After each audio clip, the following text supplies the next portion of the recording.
झूठे गुरु काल के दूत देवे नरक धकेल और कच्ची सरसों पेल के खल होवे ना तू तेल। परमात्मा उनके लिए कहते हैं झूठे गुरु में लीतर लागे उसको निश्चय पीटे, उसके पीटे पाप नहीं है घर से काट घसीटे। मार्ग कुछ ही दिन चलता है, परमात्मा कुछ दिन के लिए ही पृथ्वी पे आते हैं, एक संत रूप धारण करते हैं। वेदों में लिखा है परमात्मा कहते हैं मांगन मरण समान है, मत मांगो कोई भीख मांगन से मरना भला। ये सतगुरु की अट प्रेरणा कंजर सासी मांगत है भटियारे, वो सकल मनोरथ पूर्ण सहाय। फिर तुम क्यों? आज हम पहुंचे हैं हरियाणा के हिसार शहर में।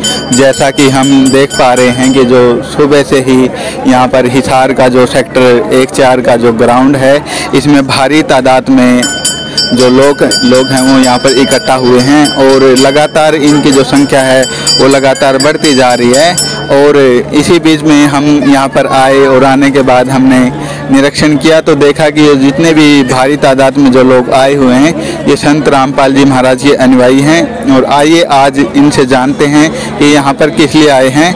नमस्कार जी। सत साहिब। क्या नाम है जी आपका? जी मेरा नाम संजीव कुमार जाट है। वैसे जगत के हिसाब से, पर परमात्मा के चरणों में आने के बाद मैं संजीव दास हूँ। आप कहाँ से आए? मैं उत्तर प्रदेश बुलंदशहर से हूँ, गांव जवा से। अच्छा, आप क्या काम करते हैं? मैं मध्य प्रदेश पुलिस में हूँ। आपने संत रामपाल जी महाराज से कब नाम लिया? मैंने संत रामपाल जी महाराज जी से नाम 2012 में लिया था। अच्छा, आप यहाँ पर हिसार में किस लिए आए?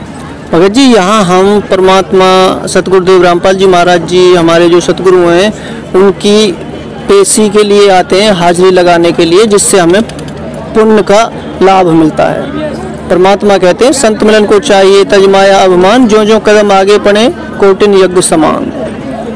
देखिए आप यहाँ पर संत रामपाल जी महाराज के दर्शनार्थ के लिए आए हैं और जैसा कि हमें पता है या हम सब जानते हैं कि जो भारतवर्ष में जितने भी धर्मगुरु हैं, धर्मगुरु तो बहुत ज़्यादा हैं, तो आपने संत रामपाल जी महाराज को क्यों चुना?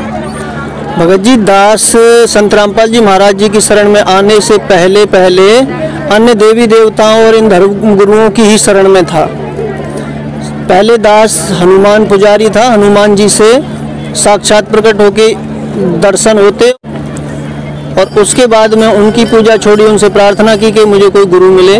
उनके बाद में मैं वृंदावन भागवत आचार्य बनने के लिए गया, ब्रह्मांड घाट शरणानंद जी के आश्रम पे रमण रेती। तो वहाँ 2-3 महीने रह के भागवत का अध्ययन किया। उसके बाद फिर इच्छा हुई कि यहाँ कुछ नहीं है, सब पेट भरने का धंधा है। उसके बाद में मुझे किसी राधा स्वामी मिशन के लोगों ने बोला कि गुरु बनाना जरूरी है, तो मैं उनके सत्संग में चले जाया करता था।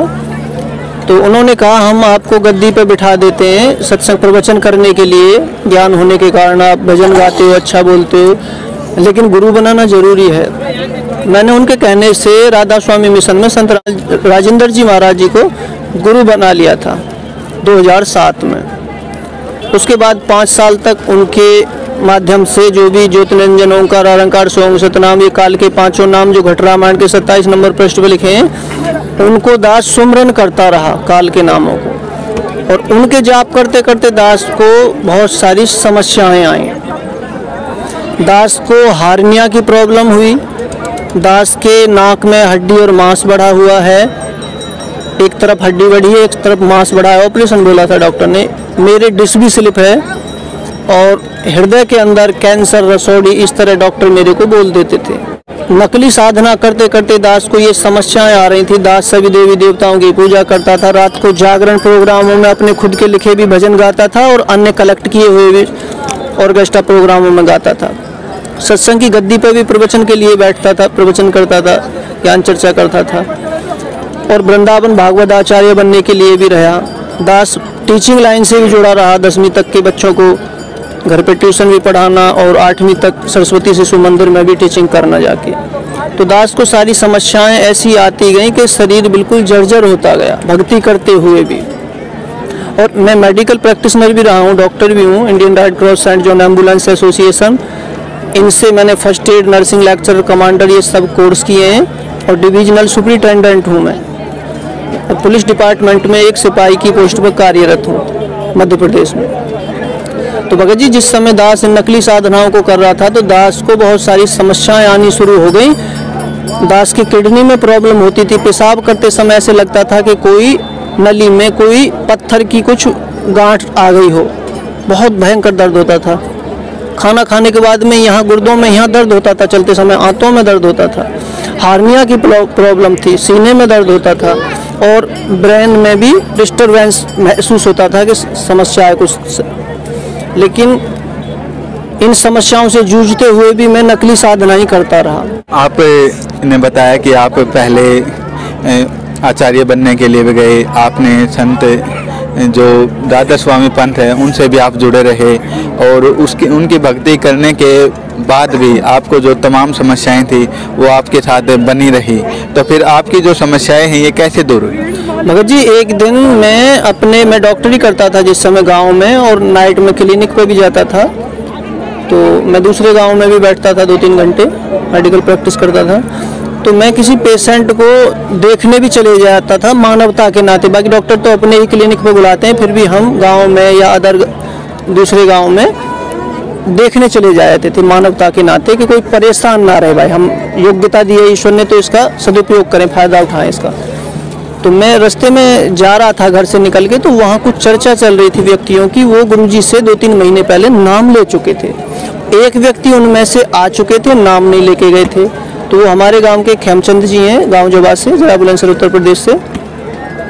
वो हमारे एक राजपाल भगत जी हैं जो 21 साल 20 साल जय गुरुदेव पंथ में नाम लेके भक्ति कर रहे थे। फिर उससे जब दास उनसे संपर्क में आया, उससे 3 महीने पहले वो जय गुरुदेव जी को छोड़ के गुरुजी की शरण में आ चुके थे। क्योंकि जय गुरुदेव जी की पुस्तक में, शाकाहारी पत्रिका में, और जो उनकी जय गुरुदेव की अमरवाणी भाग 2 है, उसमें 59 नंबर पृष्ठ पे या अन्य पेजों पे कुछ ऐसे वर्णन दिए हुए हैं कि वह संत पृथ्वी पे आ चुका है। उसके बारे में समय आने पे सबको सब कुछ पता चल जाएगा।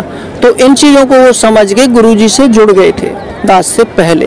तो उन्होंने ये चीज़ें वहाँ चर्चा में चल रही थी, तो उन्होंने मेरे से कहा कि भाई आपने, मैं ऊपर बैठ जाता था जब भक्ति का शौक था, ज्ञान चर्चा का शौक था, तो अपनी छत की मुड़ेरी पे पीछे की तरफ बैठ जाता था। वहाँ चौराहे पे लोग इकट्ठे हो जाते थे। उन्हें ये पता था कि ये एक भक्ति में रहता है और धार्मिक शास्त्रों का ज्ञान भी है। वर्तमान में दास के पास में 18 पुराण, अन्य शास्त्र जो भी होते हैं, कुरान, बाइबल, गुरु ग्रंथ साहिब, प्राण संगली, भाई वाले जन्म साखी, कबीर सागर, कबीर मंसूर, कुरान शरीफ, बाइबल, यानी अन्य सभी धर्मों की अन्य पुस्तक भी दास के पास रूम पे उपलब्ध है। दास अध्ययन करता रहता है। तो उन्होंने मेरे से कहा कि भाई बेटा, तेरा ज्ञान तो अच्छा है तुझे, लेकिन तेरा गुरु सही नहीं है। उन हमारे राजपाल भगत जी हैं, ताऊजी लगते हैं नाते में, घर के पीछे ही घर है। उन्होंने ये शब्द बोले कि तेरा ज्ञान अच्छा है तुझे, पर तेरा गुरु सही नहीं है। तो अपने को ये धक्का सा लगा कि ये ऐसे कैसे बोल रहे हैं कि तेरा गुरु सही नहीं है। फिर मैंने मन में सोचा, मैं बोला चलो कोई बात नहीं, सब अपनी अपनी श्रेष्ठता दर्शाते हैं कि हमारे गुरु श्रेष्ठ है। चले गए। फिर दोबारा एक व्यक्ति ने, उन्होंने किताब दी मुझे, खेमचंद जी ने, ज्ञान गंगा। मैंने उसको 1-2 दिन में ही पढ़ लिया, क्योंकि गीता जी मैंने कम से कम 30-40 बार आसन लगा के पढ़ी है। और अन्य से पुराण, देवी भागवत, रामचरितमानस का मैं खंड पाठ करता था। पंडितों की तरह एक पूजा होने लगती है आदमियों की, पैर छूना, प्रसाद मिलना, दक्षिणा मिलना, कपड़े मिलना, गाड़ी का किराया मिलना, ये सब ड्रामाबाजी होती थी। तो दास को फिर इन चीज़ों से नफरत होने लगी धीरे धीरे कि ये तो गलत हो रहा है।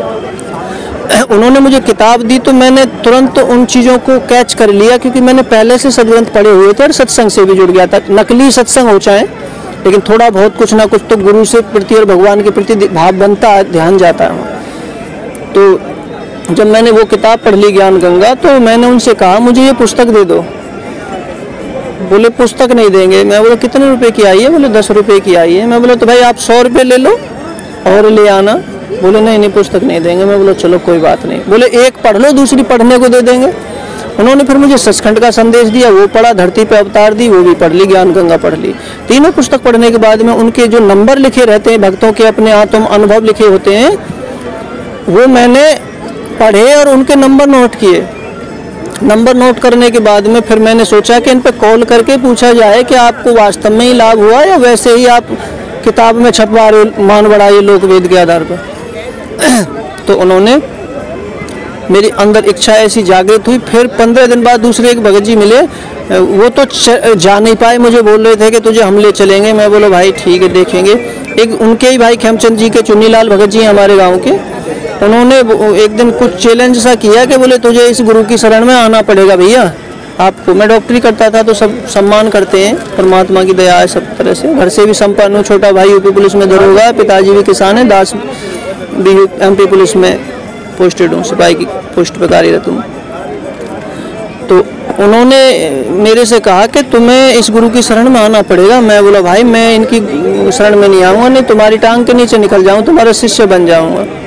15 दिन हुए नहीं थे, बोले आप चैलेंज मत करो, ये परमात्मा है, आपको अपनी शरण में बुला लेंगे, सबको जाना पड़ता है। तो दास के अंदर ये इच्छा जागृत हुई 10-15 दिन के अंदर परमात्मा की प्रेरणा से, उस भगत के कहने से कि मैं एक बार जाके देखूं। नंबर पे कॉल भी नहीं की मैंने, मैं बोला मैं जाके देखता हूं। तो मैं हमारे गांव के देवराज भगत जी हैं जो काफ़ी दिन उनसे सबसे पहले गए हुए हैं, सबसे पहले भगत वो ही हैं हमारे गांव में, देवराज दास जी मेरे मित्र भी रहे हैं, वो बहुत अच्छे विचार हैं उनके। उनकी पूरी फैमिली परमात्मा से जुड़ी हुई है, सभी नेक नियत से अपने कर्म करते हैं, परमात्मा की दया से गरीब हैं पर भगवान की भक्ति का धन उनके पास बहुत है, सारनामी हो गए हैं वो, उनके बच्चा भी एक और वो भी। तो परमात्मा की शरण में 2012 में दास को नाम मिला है, तो दास को भी परमात्मा की दया से सारनाम की प्राप्ति हुई है मालिक की दया से। तो उन भगत जी ने कहा मेरे से कि भगत जी मैं चलूँगा, मैं लिवा के ले चलूँगा। मैं उनके साथ गया तो मेरे पे मेमोरी कार्ड थी, मैं गाने सुनने का बहुत शौकीन था, अच्छे गाने इसलिए सुनता था, मैं उन गानों की तर्ज पे नए भजन बनाता था। सत्संग में या ऑर्केस्ट्रा प्रोग्राम में गाने के लिए अपने खुद के भजन लिखता था मैं। उन्होंने कहा भगत जी आप भक्ति नहीं कर पाओगे। मैं बोला क्यों? बोले आपको शौक बहुत ऐसे हैं, आप छोड़ नहीं पाओगे। मैं बोला परमात्मा की मर्जी है भाई, चलो चल रहे हैं। आश्रम में जैसे ही वो पहुंच गए तो हमें जींद पे, जैसे जींद उतरे ट्रेन से, तो जींद तक आने से पहले दास को बहुत भयंकर दर्द हुआ जो रहता था। ऑल इंडिया से भी दास को कोई समाधान नहीं हुआ था। इंजेक्शन लगा देते थे, इतनी लंबी सिरिंज लेते और यहाँ 2% जाइलोकेन डाल देते सुन्न करने के लिए, दर्द का एहसास देखने के लिए ख़त्म है या है, क्या कारण है। पीछे से भी लगा देते थे इंजेक्शन, बड़ी निडल लेके। तो ऑल इंडिया के इन कारणों से वो दर्द बरकरार रहा। बोले तुम वहाँ जाओगे ठीक हो जाओगे। मैं बोलो चलो देखते हैं। तो बस में बैठ के यहाँ तक आश्रम तक आए, बरबाला आश्रम था हमारा। फिर वहाँ जाके खाना खाया, सब वहाँ लाइन में लगने लगे। टाइम हो गया था आने में, 4-5 बज गए। तो वहाँ मेरा ऑटोमेटिक ही भाव ऐसा बना कि उधर क्या हो रहा है देखा, भीड़ लग रही है। बोले गुरुजी के दर्शन, बोले मुझे कैसे होंगे? बोले नाम लेना पड़ेगा। मैं नाम लेने गया नहीं था, मैं केवल पहली बार देखने आया था आश्रम। तो आश्रम में जब उन्होंने ये कहा कि नाम लेना पड़ेगा, मैं बोला तो परमात्मा ने प्रेरणा बना दी कि फार्म भरवा लिया, नियम समझे। फार्म भरवा के फार्म हाथ में ले लिया। इतने गुरुजी के दर्शन की लाइन लग रही थी, आदेश हो गया। फिर नामदार वो बंद हो गया। फार्म ले लिया और गुरुजी के लिए दर्शनों के लिए लाइन में चले गया बिना नाम लिए। परमात्मा की दया हुई, परमात्मा से 2-4 मिनट अपनी सत्साहिब हुई, बातचीत हुई, अपना दुख दर्द सुनाया। उसके बाद में आके अगले दिन सुबह को नाम मिला। दर्शन पहले ही हो गए थे परमात्मा के। और जब गुरुजी ने राजी खुशी पूछी, दूर निकल गए थे, मन में कुछ शंका थी। मैं बोले भाई कुछ पूछने आए थे हम तो गुरुजी से, और यहाँ तो वो बात नहीं हो पाई उनसे, अपना दुख दर्द नहीं सुना पाए। गुरुजी इतने पीछे, जितना वो ठेला खड़ा है अपने पीछे कुल्फी वाला, उतनी दूर से वापस लौट के आए और फिर दोबारा से सिर पे हाथ रखा, बात की फिर कुछ देर गुरुजी ने। तो परमात्मा की दया हुई, इस प्रकार दास को नाम मिला। देखिए जैसा कि हम जितने भी धर्म गुरुओं के पास जो भी लोग जाते हैं और जैसे भी देखते हैं कि वहाँ पर कुछ वीआईपी सीट कुछ वीआईपी लोगों के लिए रिजर्व होती है। और जैसे अभी आपने बताया कि आप संत रामपाल जी महाराज से मिले, संत रामपाल जी महाराज ने आपने बातचीत की। जब आपने संत रामपाल जी महाराज से बातचीत की, या मीडिया में भी ऐसा कहा जाता था कि संत रामपाल जी महाराज हैं जो लोगों से मिलने के लिए पैसे लेते हैं, तो आपसे कितने पैसे लिए?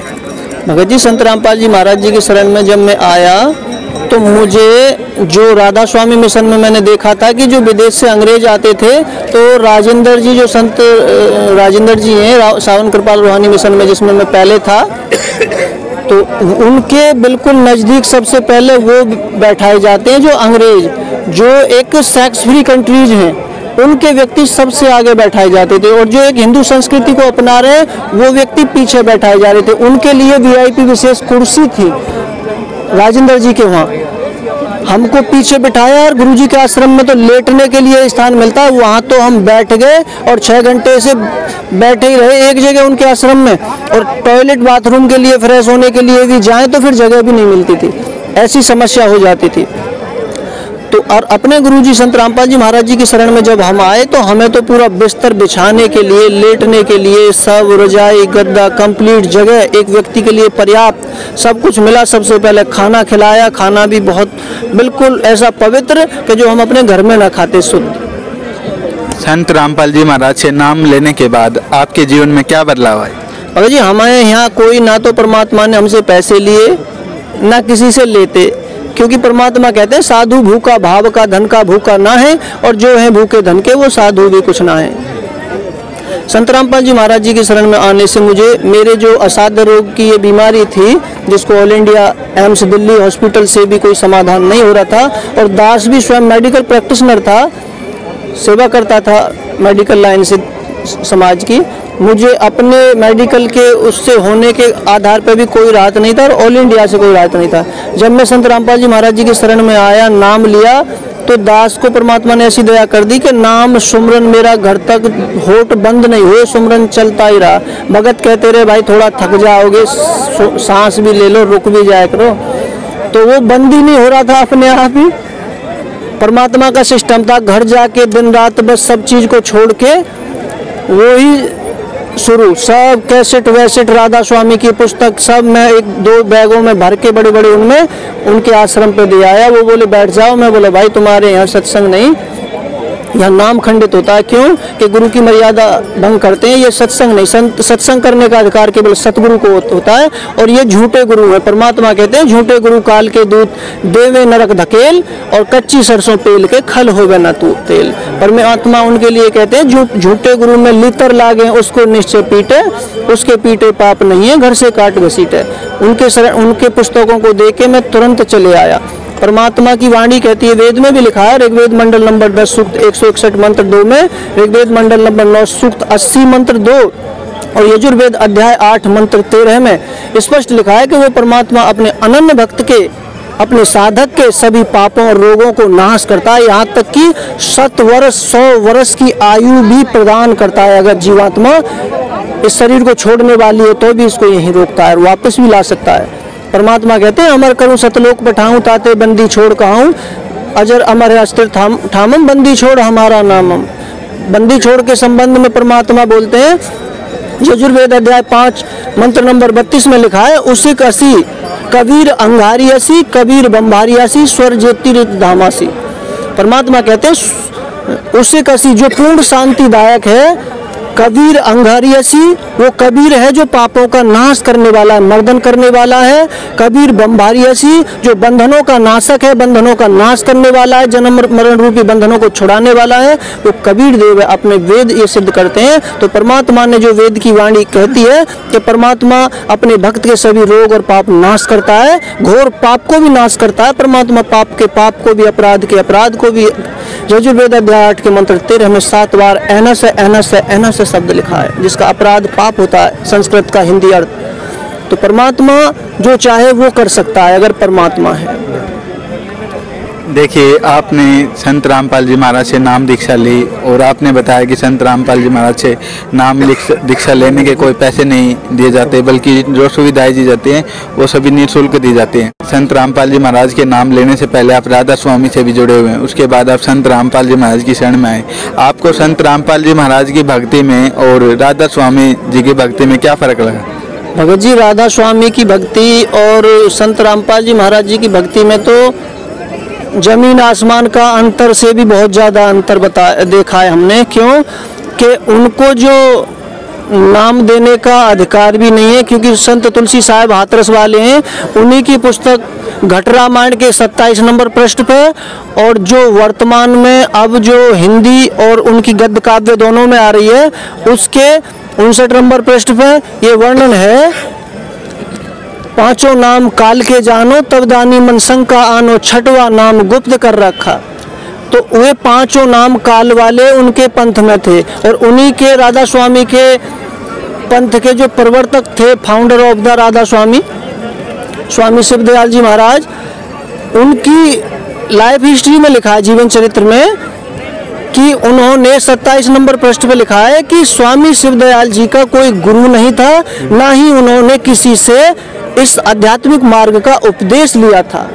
तो जब किसी का गुरु ही नहीं है तो फिर वो आगे नाम देने के अधिकारी कैसे हैं?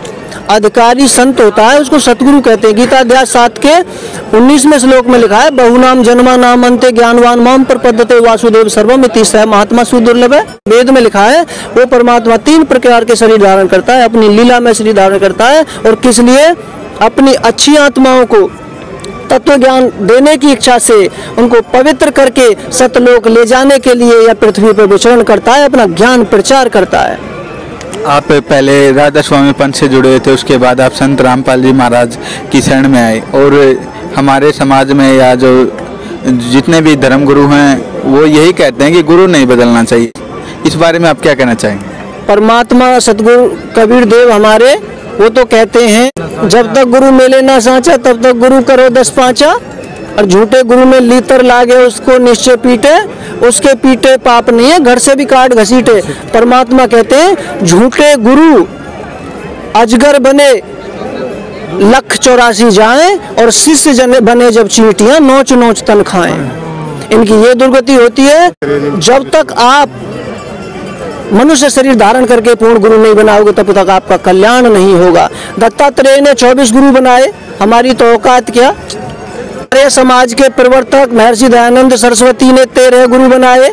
बिरजानंद जी जो 5 साल की उम्र में शीतला माता के कारण आंखों से अंधे हो गए थे, रामानंद जी ने वो भी गुरु बनाए। अब सोचो, एक आंखों के अंधे ना हो, आंख हो उन्हें ज्ञान नहीं, अंधा क्या वेद पढ़ लेगा, शास्त्र पढ़ लेगा? सूरदास जैसे तो सब नहीं हो सकते। सूरदास का अंदर का हिये का वो खोल दिया था। महर्षि दयानंद जी ने तो वेदों का भी विरोध किया है। वेद में यजुर्वेद अध्याय 40 मंत्र नंबर 15 में लिखा है, वायु अनिलम अथदम अमृतम भस्मांतम शरीरम ओम कर्तुम समर किलमे समर कर्तम समर। ओम नाम का सुमरन विशेष कसक के साथ मनुष्य जन्म का परम कर्तव्य समझ कर करना चाहिए। जब तक ये शरीर है, ये शरीर भस्म होगा, अग्नि जल पृथ्वी पंचभौतिक तत्वों में विलीन होगा, तब तक ये सुमरन करना है। ये तो उसके भी विरोध में उस ओम नाम वाच्य ईश्वर का सुमरन करें। इन्होंने गायत्री मंत्र, जबकि यजुर्वेद अध्याय 36 का मंत्र नंबर 3 है वो, और इन्होंने ऋग्वेद में वो अधूरा तत्सवितुर्वरेण्यम वहां से उसको पूर्ण मान लेते हैं, जबकि यजुर्वेद अध्याय 36 मंत्र नंबर 3 में वो कंप्लीट है, जिसको ये एक मंत्र को गायत्री मंत्र कह के बोल देते हैं भारतवर्ष के अज्ञानी गुरु। जबकि गायत्री तो पंच गायत्री गुच्छ एक मंत्र सतगुरु रामपाल जी महाराज ने दिया, जो पंच प्रधान देवता है, और गुरु और गोविंद सब उसमें सम्मिलित होते हैं।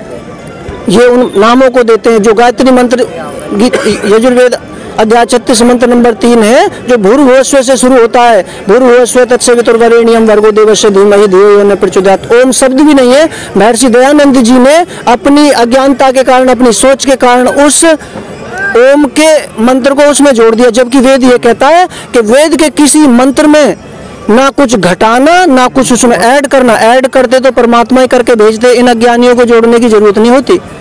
तो परमात्मा की इन चीजों में कुछ लोग चतुराई करते हैं। संत रामपाल जी महाराज जी ने इन नकले, जितने भी नकली गुरु हैं, इन सब की पुस्तकों को अपनी जो हिंदू धर्म, ईसाई धर्म, मुसलमान धर्म, सिख धर्म और भी जैन धर्म, बौद्ध धर्म, आर्य समाज, जितने भी राधा स्वामी मिशन, अन्य जितने भी मिशन चल रहे हैं पृथ्वी, सब कबीर परमेश्वर के और भी नकली पंथ चल रहे हैं, 42 वंश धर्मदास के चल रहे हैं, उन सब की अज्ञानता की परमात्मा ने उन्हीं की किताब दिखा कर और परमेश्वर की सच्ची वाणी और जो अपने वेद और अपने पुराण गीता जी इन सब को प्रमाणित करके उनको अज्ञान को ये दिखाया कि देखो ये नकली कौन सा मंत्र दे रहे हैं, क्या कार्य कर रहे हैं। जबकि वेद में सामवेद संख्या 822 उत्तरार्चिक 14 संवत्सर तस्य नाम में लिखा है। कुरान शरीफ 42 सूरा सुर है में लिखा है, ये इंसीन काफ, गुरु ग्रंथ साहिब में भी लिखा है 3 नाम, और यही हमारे गीता अध्याय 17 के 23वें श्लोक में लिखा है ओम तत्सत इति निर्देश ब्रह्मण त्रिविध स्मृत है। ब्राह्मणा तेन वेदा यज्ञ वेता च पुरा। ये 3 मंत्र देने का पृथ्वी पे कोई दूसरा अधिकारी नहीं है। अधिकारी कौन होता है उसके लिए बताया तत्वदर्शी संत। गीताध्याय 4 के 34वें श्लोक में लिखा है कि जो गीताध्याय 4 के 32वें श्लोक में ब्रह्मणे मुखे लिखा है कि सच्चिदानंद घन ब्रह्म द्वारा जो अपने मुख कमल से बोली गई वाणी है उसका ज्ञान विस्तार पूर्वक कोई तत्वदर्शी संत बताएगा। सूक्ष्म वेद की वाणी में जो लिखा है 4थे अध्याय के 34वें श्लोक में कहा है कि तत्विधि प्रणिपातेन परप्रश्नेन सेव्या उपदेक्षन्ति ते ज्ञानम ज्ञानेन तत्वदर्शिने। उस तत्व ज्ञान को जो परमात्मा को जानने जनाने वाला ज्ञान है, तत्व ज्ञान है, आत्म वस्तु और अनात्म वस्तु का ज्ञान कराने वाला ज्ञान है, अपने भले बुरे का ज्ञान कराने वाला ज्ञान है, उसको मोक्ष के ज्ञान को वो कोई तत्वदर्शी संत ही बताएगा। उसकी शरण में जा, उनको दंडवत प्रणाम कर, कपट छोड़कर सरलता पूर्वक प्रसन्न कर। वो प्रसन्न करने पर तेरे को उस तत्व ज्ञान का उपदेश करेंगे। उस तत्वदर्शी संत की पहचान भी गीताध्याय 15 के श्लोक नंबर 1 से 4 में बताई है। गीताध्याय 15 का श्लोक नंबर 1 है ये, ऊर्ध्वमूलम अधः शाखम अश्वत्थम प्राहुर एवं छंदांसि यस्य पर्णानि यस्तम वेद स वेदवित्। ऊर्ध्वमूलम ऊपर को मूल वाला, अधः शाखम नीचे को तीनों गुण रूपी शाखा वाला, अश्वत्थम जो पीपल का वृक्ष है, प्राहुर अव्ययम छंदांसि यस्य पर्णानि यस्तम वेद स वेदवित्। जो इसको अलग अलग विभाग करके संसार रूपी वृक्ष को, जो परमात्मा का आध्यात्मिक वृक्ष बताया है, जो इसको विभाग करके, जैसे जड़ कौन सा भगवान है, तना कौन भगवान है, शाखा कौन सी भगवान है, डाली कौन भगवान है और ये टहनी और पत्ते कौन भगवान है, जो इसको भिन्न भिन्न करके बताएगा स वेदवित्। वह वेद के तात्पर्य को जानने वाला अर्थात तत्वदर्शी संत होगा। तो इस पृथ्वी मंडल पे किसी भी संत के पास ये ज्ञान नहीं है। उनको संत कहने का भी अधिकार नहीं है, अपने को कहलाने का भी अधिकार नहीं है उनको कि वो संत हैं, क्योंकि संत होता है, संत की परिभाषा होती है शांति, नम्रता, त्याग। 2.5-3 अक्षर का संत शब्द है, जिसमें ये चीज ना हो संत नहीं होता। संत रामपाल जी के ऊपर इन हरियाणा सरकार ने 2006 में, 2013 में, 14 में ये भी जो भी अत्याचार किए, जो भविष्यवाणी लिखी है परमात्मा की कबीर सागर सूक्ष्म वेद में धर्मदास जी को बताई है कि जो मम संत सत्शब्द बढ़ावे उसके संग सब राड बढ़ा में, ऐसे संत महंत की करनी धर्मदास में तो से वर्णी। तो जो संत आएगा उसके साथ अत्याचार होगा। तो पृथ्वी मंडल पर संत रामपाल जी महाराज जी के सिवा इस तत्व ज्ञान को देने वाले एक भी गुरु नहीं है। वो सब या तो ज्योति जलाना बंद करवाएंगे राधा स्वामी में, ये कहेंगे अंदर अनुभव करो, अनुभव की बात बताएं। तुम्हें खाक अनुभव होगा जब तुमने कुछ देखा नहीं, पढ़ा नहीं, वेदों को तुमने छोड़ दिया। ये जिन्हें नाम देने का अधिकार नहीं, उनकी लिखी हुई अपनी अनुभव की पुस्तकों को तुम पढ़ के परम धनी समझते हो, ये पार होंगे। शिवदयाल जी की शाखा में से जयमल सिंह, सावन सिंह, कृपाल सिंह, दर्शन सिंह, राजेंद्र जी, ये एक सिस्टम है इनका। राधा स्वामी का बाप बेटा की गद्दी पे आगे बैठे हुए कृपाल सिंह, दर्शन सिंह, फिर राजेंद्र जी। और परमात्मा नाद बिंद का वर्णन करते हैं, वचन माने सो वंश हमारा। जो वचन मुंह से द्वारा बोली गई वाणी के आधार पर अपना शिष्य बनाएगा, एक बिंद से वीर्य से जो पैदा संतान होती है उसको तो हम अपना वंश कहते हैं, अंश कहते हैं। और जो ये होते हैं बिंद से, और जो नाद के होते हैं, जो वचन द्वारा बोले हुए बच्चे होते हैं, जैसे अब लहर तारा में या इनमें जो तुम्हारी इधर प्रकाश मुनि साहिब दामाखेड़ा की गद्दी पे बैठे हैं, अपने पिताजी की गद्दी पे 2.5 साल के बैठा दिए। बताओ, बाप मरने के बाद में जबरदस्ती बैठा दिए। 2.5 वर्ष के बालक को नाम देने का प्रथम मंत्र का भी अधिकार नहीं है। 3 वर्ष का हो जाए प्रथम मंत्र दिलवा दो, 8 वर्ष का हो जाए सतनाम दिलवा दो। 3 बार में नाम देने के लिए वेद शास्त्र प्रमाण करते हैं, त्रिकाल संध्या के लिए बोलते हैं। तो ये नकली अज्ञानी गुरु अपने धर्म के शास्त्रों के विपरीत भी बोल रहे हैं, और इनकी भक्ति और मंत्र तो है ही नहीं। कोई अकाल मूर्ति शब्द स्वरूप राम सतपुरुष बोल रहा है, ये परमात्मा के उपमात्मक नाम है। किसी ने सतनाम सिंह नाम रख लिया अपना, किसी ने तो सार शब्द कुछ ऐसा ही नाम रख लिए अपने अपने अलग। तो इन्होंने अपनी अज्ञानता के कारण ये दुकान चला रखी है। दास ने सत्यार्थ प्रकाश तो बिल्कुल एक एक पॉइंट ऐसे हाईलाइट कर करके पढ़ा है 20 साल पहले, लेकिन उसको जब तक उसी को सही समझते थे जब तक ज्ञान नहीं था। जबकि उसमें लिखा है सत्यार्थ प्रकाश में कि सूर्य पे भी मनुष्यों का निवास है, आग का गोला है, 5760 डिग्री सी टेम्परेचर है सौरमंडल की बाह्य परत का, जिसने ज्योग्राफी साइंस पढ़ी है। और यहाँ पृथ्वी पे हालत खराब हो जाए, 50 डिग्री टेम्परेचर हो जाए, वहाँ तो 6000 है। इन्होंने अपनी अज्ञानता से कहा है परमात्मा, जबकि ऋग्वेद मंडल नंबर 9 सूक्त 82 मंत्र 1, 2, 3 में लिखा है परमात्मा धूलोक के तीसरे पृष्ठ पर विराजमान है, राजा के समान दर्शनीय है, राजे दर्शनीय तिष्ठति उसमें लिखा है, धूलोक स्पष्ट शब्द लिखे हैं उसमें। लेकिन इन नकली गुरुओं को अपने शास्त्रों का भी ज्ञान नहीं है, ये तो केवल एक संस्कृत भाषा जान ली या व्याकरण पढ़ ली, व्याकरण की जरूरत भी नहीं है, व्याकरण वेद के बाद में बनी है। अपनी चतुराई से इन ब्राह्मण लोगों ने, कर्मकांडियों ने जनता को उलझाने के लिए उर्दू, फारसी, अरबी, ये सब भाषा, हिंदी, गुजराती, नेपाल, ये तो बाद की भाषा है। मातृभाषा पहले संस्कृत थी, प्राकृत, पाली, अन्य और भी भाषा हैं, बहुत सारी भाषाएं।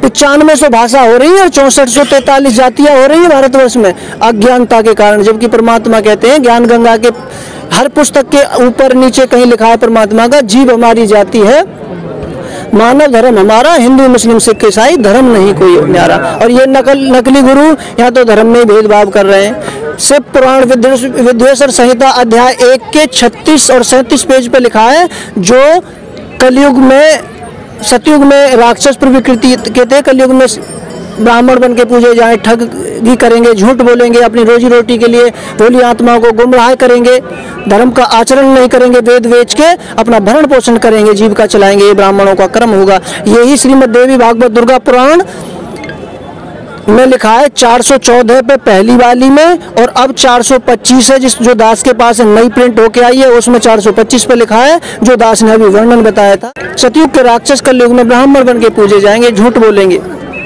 ये ही राजा पॉकेट बुक का अनुराग सागर है दिल्ली से, उसमें भी लिखा है 99 और 100 पेज पे कि ब्राह्मणों का और वर्णों का क्या क्या कर्म है। तो ये अपने अपने कर्म से च्युत होते जा रहे हैं, गिरते जा रहे हैं। गीता अध्याय 7 के 15वें श्लोक में लिखा है, अर्जुन नमाम दुष्कृत मूढ़ प्रपद्धन्ते नराधम माया अपहृत ज्ञान आश्रम भावम आश्रित है। जिनकी बुद्धि को माया ने चुरा लिया है, वे राक्षसी स्वभाव को धारण किए हुए मनुष्यों में नीच, नीच का मतलब होता है ना नीचों के परगने ना नीचों के गाम, नीच उसी को जानिए जो करे नीच के काम। नीचे के कार्य वो होते हैं कि मानव योनि से नीचे जाने वाले, गिराने वाले जो भी कर्म होते हैं वो नीच योनि, नीच कर्म होते हैं।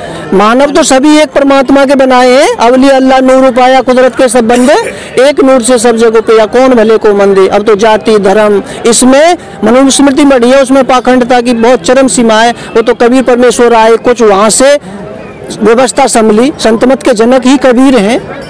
सतयुग में सुकृत ऋषि नाम से आए परमात्मा, त्रेता में मुनिंद ऋषि नाम से आए, द्वापर में करुणा में ऋषि नाम से आए, त्रेता में उनके नल, नील, हनुमान, मंदोदरी, चंद्र विजय भाट और उनकी पत्नी और परिवार ये परमात्मा के शिष्य थे। द्वापर में सुदर्शन परमात्मा की शरण में थे।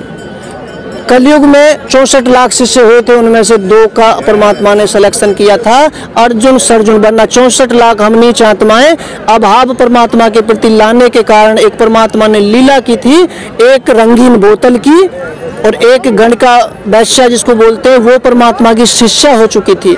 गीता अध्याय 9 के 30वें श्लोक में लिखा है कि अर्जुन अतिशय दुराचारी पापी व्यक्ति भी अगर परमात्मा की शरण ग्रहण कर लेता है तो वो उसको संत ही समझना चाहिए, क्योंकि उसने दृढ़ निश्चय कर लिया है कि मैं परमात्मा की भक्ति के सिवा अब कोई पाप अत्याचार गलत कार्य नहीं करूंगा, उससे फिर नफरत नहीं करनी चाहिए।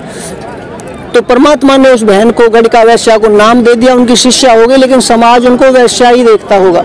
तो परमात्मा ने एक लीला की थी कि एक हाथी मंगाया, रविदास उनके शिष्य थे रविदास जी, लेकिन कुछ जाटव जाति वाले या अन्य ऐसी वर्ग वाले जो आजकल के लोग में बोल देते हैं जिनको, वो रविदास जी को कबीर साहब का भी गुरु मानते हैं। जबकि रविदास जी को कबीर परमेश्वर ने प्रथम मंत्र देने के लिए आदेश इसलिए दिया था कि बड़ी बड़ी ब्राह्मण जाति के ठाकुर घराने के लोग आते हैं, कबीर साहब को एक जुलाहा ऐसे कह के संबोधित करते हैं, जबकि वो जुलाहा नहीं, वो गौरी शंकर सरस्वती नामक ब्राह्मणी जो द्रविड़ देश से आए थे, वो काशी में शिव पुराण और देवी भागवत की कथा प्रसंग करते थे, बिना किसी स्वार्थ के। जो बचता था उसका भंडारा कर लेते, बाकी दान कर देते सेवा में। उनको जबरदस्ती मुसलमानी शासन में, और ब्राह्मणों का बोलबाला था, उनके मुंह में झूठा पानी अरे डाल के मुसलमान बनाया। उनका नूर अली नियामत नाम रखा गया, नीरू निमा। उनको निसंतान थे वो, उनको लहरतारा तालाब में, जो गंगा की लहरों से बह के पानी एक तारा नामक स्थान में चले जाता था, उस लहरतारा तालाब में कमल के फूल पे जब उनको मुसलमान बना दिया तो गंगा नदी में ब्राह्मणों ने मना कर दिया, तूने धर्म परिवर्तन कर लिया, गंगा में नहीं नहाएगा। तो उन्होंने उधर नहाना शुरू कर दिया, जब तक कोई ना जागे पहले ही नहा जाते थे। तो एक दिन विचार कर रहे थे कि शंकर भगवान, वो इष्ट शंकर को ही समझते थे, जबकि परमात्मा है ब्रह्मा विष्णु शिव तो नासवान है। श्रीमद् देवी भागवत दुर्गा पुराण 3 स्कंद अध्याय 5 123 पृष्ठ पे लिखा है कि ब्रह्मा विष्णु शिव नासवान है, इनका तो जन्म और मरण आविर्भाव अर्थात त्रिभाव होता है। श्रीमद् देवी भागवत में ये प्रमाण है। श्रीमद् भगवत गीता अध्याय 14 के 3 4 5 श्लोक में भी लिखा है कि मुझ महत रूप ब्रह्म और प्रकृति रूपी दुर्गा से इन तीनों गुणों की उत्पत्ति होती है, और यही तीनों गुण इस अविनाशी जीवात्मा को कर्म बंधन में बांधे रखते हैं। तो धर्म, जिस समय ये परमेश्वर कमल के फूल पर लहरता रहा तालाब में सशरीर प्रकट हुए थे, गौरी शंकर सरस्वती नीरू के रूप में वहाँ स्नान करने जाते थे। स्नान करने गए, 1 दिन 2 दिन जाते रहते थे, प्रार्थना रहती थी कि शंकर जी, भगवान शंकर हमें एक संतान दो, हमारी उम्र इतनी बीत गई, कोई सहारा चाहिए।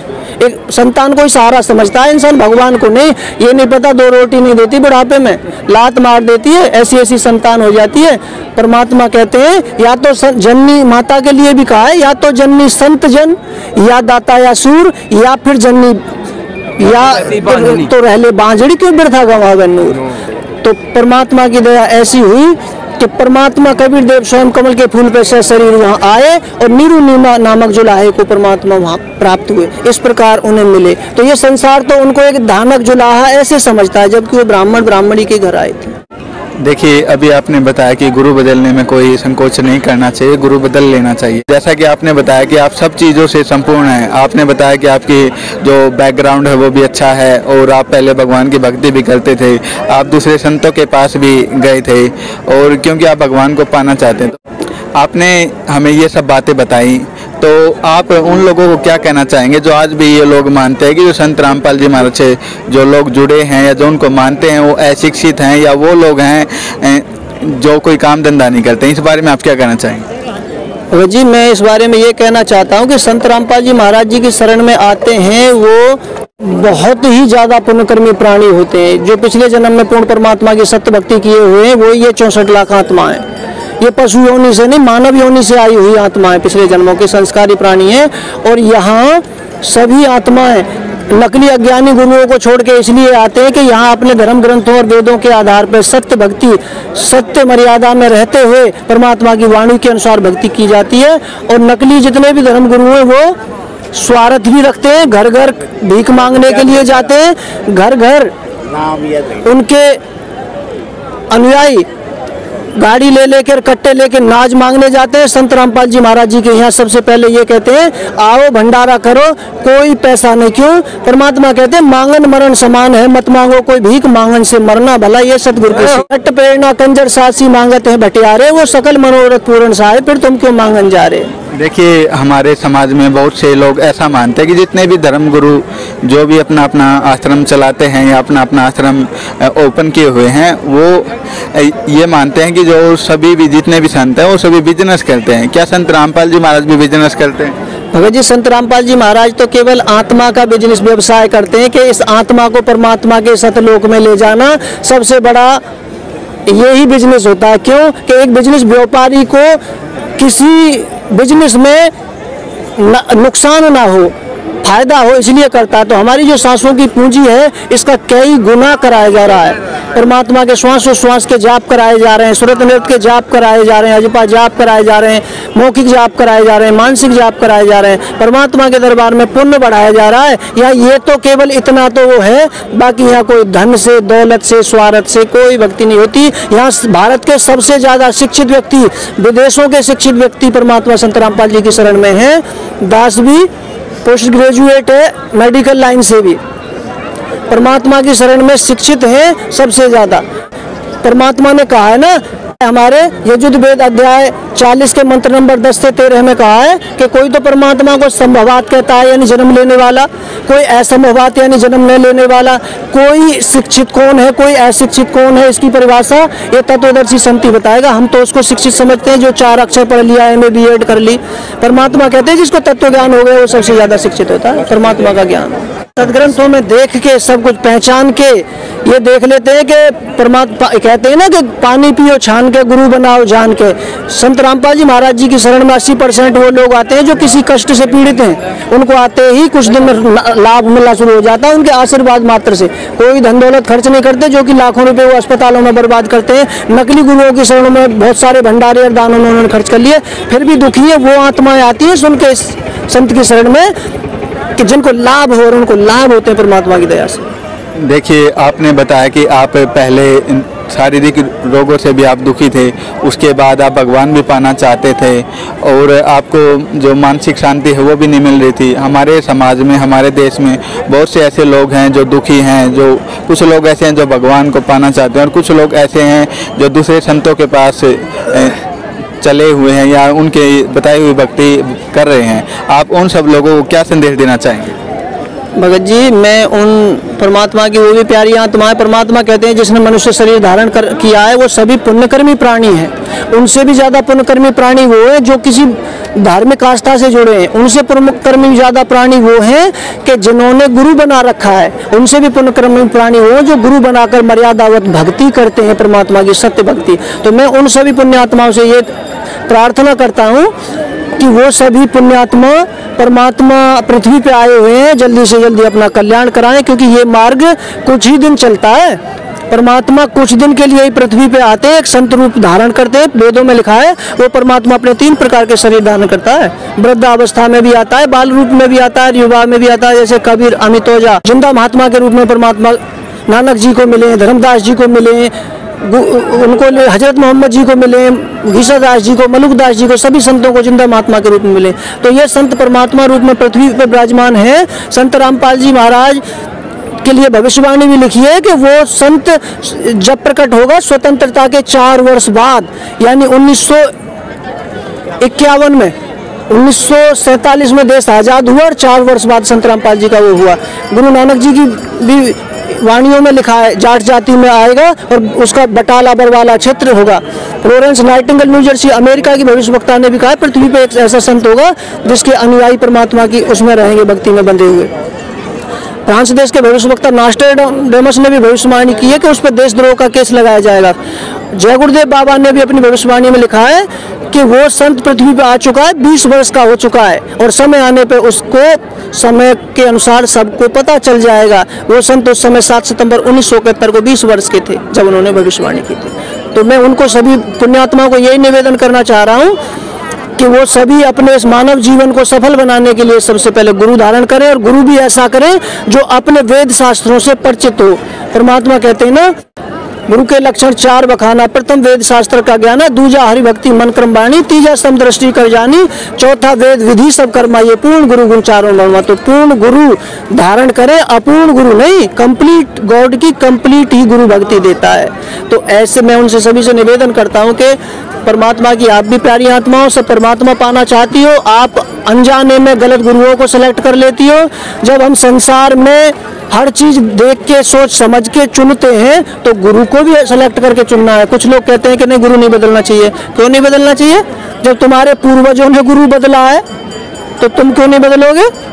परमात्मा की वाणी है, या तो तुम परमात्मा को नहीं मानते या वाणी को नहीं मानते। तो उनसे सभी से निवेदन है कि संत रामपाल जी इस समय परमात्मा रूप में पृथ्वी पर विराजमान है और उनसे नाम दीक्षा लें, अपना आत्म कल्याण कराएं। और जो जो संत पृथ्वी पे आते हैं उनके साथ संघर्ष होता है, अत्याचार होता है, उनको फांसी भी दी जाती है, जेल भी भेजा जाता है, उनको इस चीज़ का कोई डर नहीं रहता, क्योंकि संत पृथ्वी पर संघर्ष करने के लिए ही आता है। आप जी ने हमें इतना कीमती समय दिया, आप जी का बहुत बहुत धन्यवाद। सत साहिब।